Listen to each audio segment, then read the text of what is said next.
सिदरतुल मुंतहा का जिक्र वाक़े मेराज के अंदर हुआ है। सिदरा अरबी जबान में बेरी के दरख्त को कहते हैं, लेकिन मुफस्सिरीन ने लिखा है कि सिदरतुल मुंतहा के दरख्त को दुनिया की बेरियों पर कयास नहीं किया जा सकता। अल्लाह ही जानता है कि वो किस तरह की बेरी होगी। और मुंतहा के मायने इंतहा या आखिरी हद है, यानी ये वो मकाम है जहाँ से आगे मखलूक को जाने की इजाजत नहीं है। सिदरतुल मुंतहा पर हर आलम का इल्म खत्म हो जाता है और इसके आगे जो कुछ भी है वो अल्लाह के अलावा कोई नहीं जानता। रसूल अल्लाह सल्लल्लाहु अलैहि वसल्लम को के अलावा भी इस मकाम के आगे कोई नहीं गया। रवायतों से पता चलता है कि सिदरतुल मुंतहा के दरख्त की जड़ छठे आसमान में और फैलाव सातवें आसमान में है। मेराज की रात में जब नबी करीम मोहम्मद सल्लल्लाहु अलैहि वसल्लम को हज़रत जिब्राईल अलैहिस्सलाम आसमान पर ले गए और अल्लाह के हुक्म से एक के बाद दूसरे आसमान की सैर करते हुए जब आप सल्लल्लाहु अलैहि वसल्लम सातवें आसमान में दाखिल होने लगे तो सिदरतुल मुंतहा का मकाम आया। वहाँ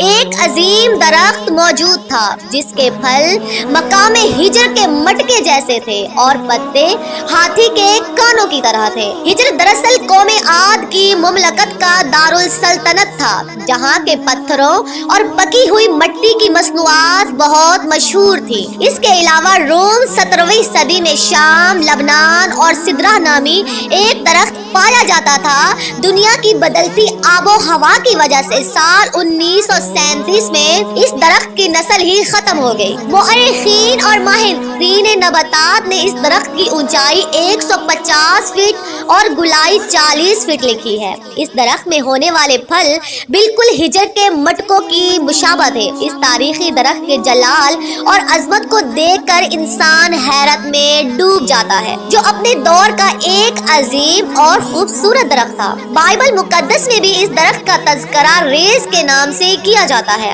हजरत सुलेमान, हजरत मूसा और हजरत ईसा अलैहिस्सलाम के इरशादात में भी बड़े अदब के साथ इस दरख्त का नाम मिलता है, जिसने इसकी अजमत बयान की गई है। ज़बूर में इस दरख्त को यानी खुदावंद का दरख्त कहा गया है। हजरत दाऊद और सुलेमान अलैहिस्सलाम ने अपनी इबादत गाहें और महलात इसी दरख्त की लकड़ियों से बनवाए थे। सिदरा की लकड़ियों में इतनी खुशबू और चमक होती थी कि इससे बनी इबादत गाहें निहायत ही मुअत्तर और साफ सुथरी रहती थी और तकरीबन 400 साल तक इन पर मौसम का कोई असर न होता था। शाम, लबनान और यूनान के अलावा सिदरा का ये दरख्त हिंदुस्तान के हिमालय सिलसिले में भी पाया जाता था, जिसे देवदार कहा जाता था। इस दरख्त को हिंदुस्तान में देवता का दरख्त माना जाता है, इसलिए इसका नाम देवदार है। जबकि अरब में सिदरा के इस दरख्त को अजर कहा जाता था, जिसे शिजरत अल्लाह के नाम से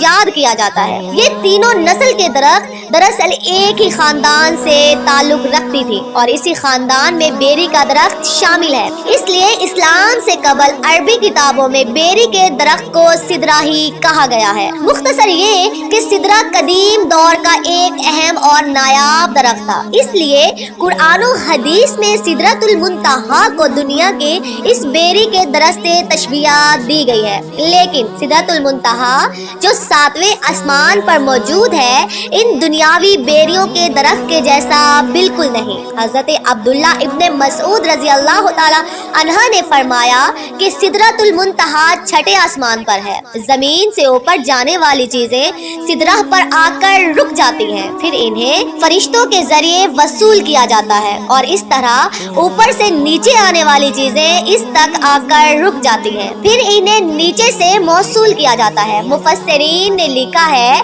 कि सिदरतुल मुंतहा के करीब ही जन्नतुल माविया है, जो जन्नत का आला तरीन मकाम है और जहाँ कयामत से पहले शहीदों की रूहों को ठहराया जाता है। सिदरतुल मुंतहा के मुतालिक रवायतों में आता है कि इसकी हर पत्ते पर फरिश्ते खड़े हैं जो अल्लाह की तस्बीह में मशगूल हैं और इसकी शाखों और पत्तों पर सब्ज रंग के परिंदों का झुंड बैठता है। बाज़ उलमा ने लिखा कि वो सब्ज रंग के परिंदे दरअसल अंबिया अलैहिस्सलाम और औलिया कराम की रूहें हैं। सिदरतुल मुंतहा ऐसा दरख्त है जिसके तने की चौड़ाई لمبائی 72 سال کے سفر کے برابر ہے، جبکہ بہترین سوار اس کی شاخوں کے سائے میں قریب 400 سال تک سفر کر سکتا ہے۔ نبی کریم صلی اللہ علیہ وسلم نے فرمایا کہ سدرۃ المنتہا کے اس درخت کی جڑ سے 2 ظاہری نہریں نکلتی ہیں اور اسی طرح اس کے تنوں سے 2 باطنی نہریں نکلتی ہیں۔ آپ نے معراج کی رات ان نہروں کو دیکھا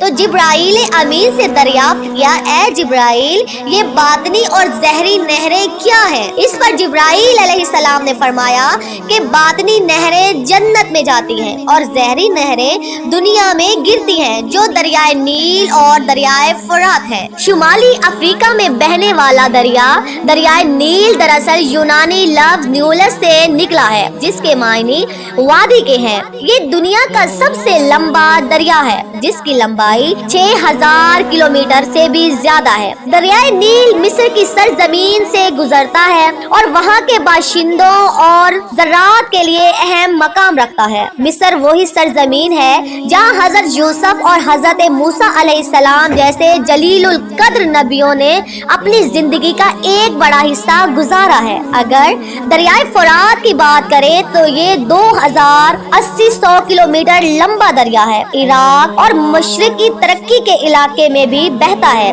یہ وہی دریا ہے جس کے کنارے نبی کے نواسے امام حسین علیہ السلام کو کربلا نامی مقام پر شہید کیا گیا تھا، اور احادیث کے مطابق آپ صلی اللہ علیہ وسلم نے قیامت کے قریب اسی دریائے فرات سے سونے کے خزانے یا پہاڑ کے نکلنے کی پیشن گوئیاں کی تھی۔ یہ بات ظاہر ہے کہ سدرۃ المنتہا اس زمین سے اربوں خربوں نوری سال کے فاصلے پر کہیں کسی مقام پر موجود ہے، لیکن سوال یہ اٹھتا ہے کہ سدرۃ المنتہا سے نکلنے والا پانی نیل اور فرات کی شکل میں ہماری اس زمین کی شکل میں کیسے پہنچ رہا ہے؟ ہماری اس زمین پر پانی کہاں سے آیا؟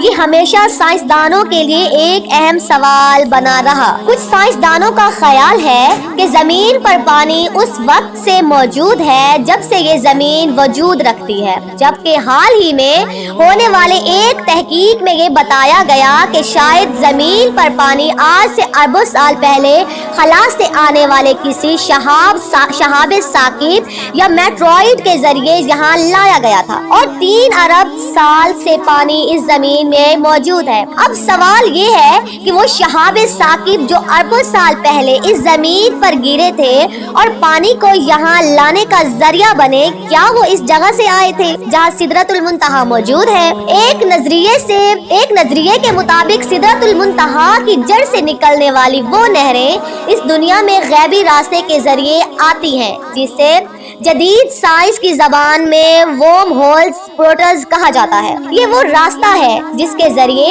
ہم لاکھوں اور کروڑوں نوری سال دور کی جگہ پر ایک مخصوص دروازے کے ذریعے چند سیکنڈ میں پہنچ سکتے ہیں۔ یوں محسوس ہوتا ہے کہ ان نہروں کو اسی دنیا میں لانے کے لیے اللہ کے حکم سے انہی راستوں کا استعمال کیا جاتا ہے۔ قرآن مجید میں ایک سورہ معارج کے نام سے موجود ہے، جس کے معنی سیڑھیاں یا آسمان پر جانے کا راستہ ہے، یعنی ایسے راستے جو اس زمین کو کسی اور دنیا کے ساتھ کنیکٹ کر رہی ہو، جسے کہ اللہ نے سورہ معارج میں فرمایا اللہ کی طرف سے ایسے راستے جنہیں فرشتے اور روحیں استعمال کرتی ہیں تاکہ وہ اوپر کی طرف چڑھ سکیں۔ آخر یہ راستے کون سے راستے ہیں، اور کیا نیل و فرات انہی راستوں سے اس دنیا میں آ کر بہتے ہیں؟ اپنی رائے کا اظہار کمنٹ باکس میں ضرور فرمائیے گا۔ مزید ایسی ویڈیوز کے لیے میرے چینل کو سبسکرائب اور ویڈیو کو لائک ضرور کیجیے گا۔